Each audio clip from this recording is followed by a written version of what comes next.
Praise the lord. దేవుని యొక్క శక్తి కలిగిన నామానికి మహిమ కలుగునుగాక.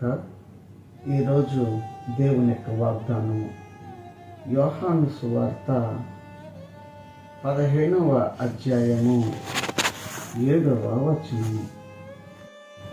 నా యందు మీరును మీ యందు నా మాటలు నిలిచి ఉన్న ఎడల మీకు ఏది ఇష్టమో అది అడుగుడి, అది మీకు అనుగ్రహించబడును అని ఇక్కడ రాయబడి ఉంటున్నది.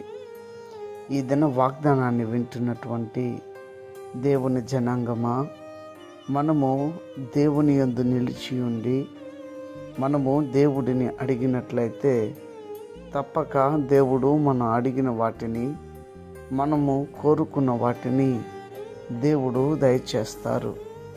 మనము ఆయన యందు లేకుండా ఆయన నీవు అడిగింది దయచేయాలి అంటే అది కుదరని పని.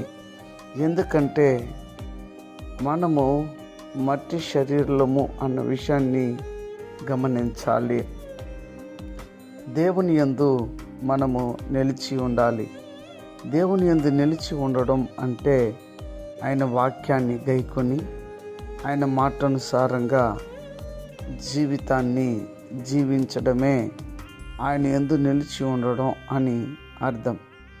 ఉదాహరణకి దావీదు, దానియేలు, యోసేపు వీరందరూ కూడా దేవుని యందు నిలిచి ఉన్నారు కనుక దేవుడు వారు కోరుకున్న స్థానంలో వారిని పెట్టారు. దేవాతి దేవుడు వారితో పాటు ఉండి ఆశీర్వదించాడు. దేవుని యందు వారు లేకపోయి ఉంటే వారు లోకంలో కలిసిపోయి ఉండేవారు. ఈ దినము వారిని గూర్చి మనం మాట్లాడుకొని ఉండేవారము కాదు అన్న విషయాన్ని గమనించాలి.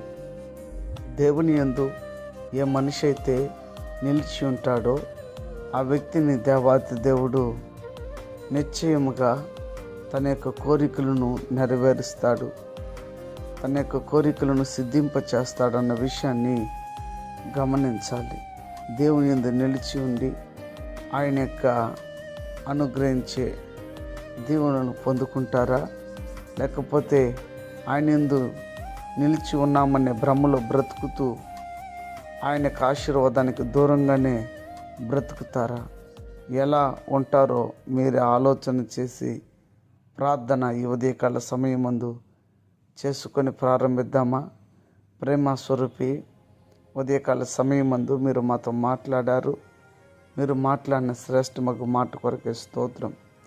నీ యందు నిలిచి ఉండే భాగ్యాన్ని దయచేయండి. నిలిచి ఉండి అడిగే ప్రతి ఒక్కటిని మీరు మాకు దయచేస్తారు అని ఈ దినము మాతో స్పష్టంగా మాట్లాడారు. ఈ వాక్యాన్ని బట్టి మేము నిలిచి ఉండే కృపను దయచేయండి.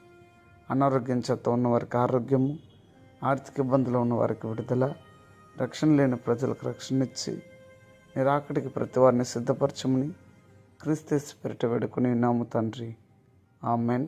God bless you. దేవుడు మిమ్మల్ని దీవించి ఆశీర్వదించునుగాక. ఆమెన్.